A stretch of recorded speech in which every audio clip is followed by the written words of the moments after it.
प्रजापिता ब्रह्मकुमारी विश्वविद्यालय माउंट आबू आणि भारत सरकारच्या सहयोगाने 9 ऑगस्ट क्रांती दिनानिमित्त संपूर्ण देशभरात नशामुक्त भारत अभियान सुरू करण्यात आलं असून अलिबाग केंद्रातर्फे जिल्हा कारागृहात शुभारंभ करण्यात आला। यावेळी व्यासपीठावर केंद्र प्रमुख भारतीय दिदी अंजू दिदी, रायगड भूषण प्राध्यापक डॉक्टर जयपाल पाटील, मेडिकल कॉलेजचे डॉक्टर संतोष वाघमोडे उपस्थित होते। प्रारंभी प्रास्ताविकात अंजू दिदी यांनी संपूर्ण देशभरात आजपासून नशामुक्त भारत अभियानाचा शुभारंभ झाला असून अलिबाग तालुक्यात जिल्हा कारागृहात सुरुवात होऊन तालुक्यात अनेक मार्गदर्शक आम्ही बोलवणार आहोत। यानंतर भारती दिदी यांनी जनतेमध्ये काही लोकांना व्यसनाने जडलेलं असतं, त्याचा त्रास त्यांना आणि त्यांच्या कुटुंबियांना होतो।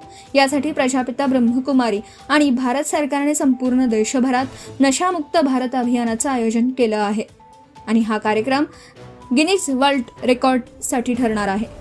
यावेळी प्रमुख पाहुणे प्राध्यापक डॉक्टर जयपाल पाटील यांनी आपण जेलमध्ये का आलास, एकतर आपणास नशा करण्याची सवय असेल किंवा अतिशय राग आल्यावर होऊन दुसऱ्याला त्रास दिला असेल, यामुळे कायद्यानुसार आपण येथे आला आहात, यामुळे आपल्या कुटुंबाचे जीवन किती दुःखमय झालं असेल याचा विचार करा।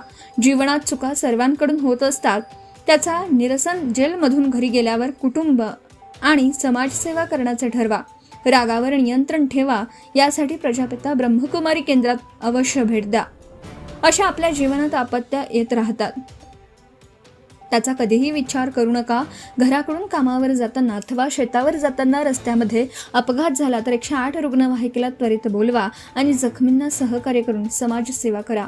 आकाशातील विजा चमकतात व त्या पडतात, त्याच्यामुळे मनुष्य व प्राण्यांच्या जीवितहानी होते।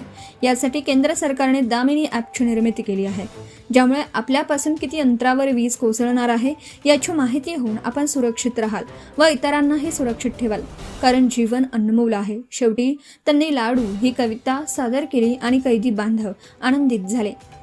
यावेळी डॉक्टर संतोष वाघमोडे यांनी नशाबंदीवर सर्वसहित शपथेचं वाचन केलं। आपल्या आरोग्याकडे कायम लक्ष देऊन स्वच्छतेची कास पकडा असं त्यांनी सांगितलं आणि जेलर, कैदी बंधू व भगिनींचे त्यांनी आभार मानले। यावेळी 210 कैदी बांधवांनी कार्यक्रमाचा लाभ घेतला। कार्यक्रमाचं नियोजन व्यवस्था सुभेदार श्री हेडली राजळ, हवालदार श्री शैलेश सावंत, शिपाई श्री गजानन खवरे यांनी केलं होतं। Subscribe now and press the bell icon. Never miss an update.